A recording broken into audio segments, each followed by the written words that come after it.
I'm Emily Bagyakan. Come and join me today as I introduce to you what is development communication. But first, what is development? Development is a word used to refer to a specified state of advancement or growth.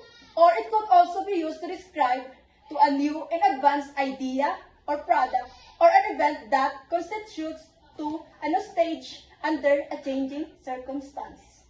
Now, let's go to communication. Communication is defined as the transmission of information or the exchange of ideas and thoughts within two or more individuals. Now, let's go over with the connection of development and communication.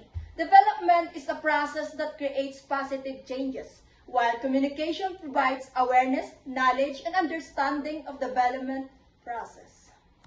Development takes place when knowledge and technology are communicated effectively, where communication serves as the channel that carries the developmental message and explains how it helps the society to have a better quality of life.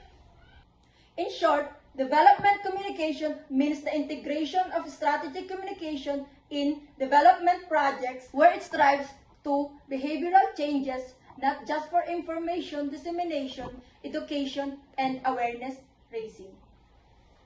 There are 7 sub-thematic areas in development communication. They are health communication, agricultural communication, gender communication, information, education, and communication, leadership and communication, science and communication, and lastly, environmental communication.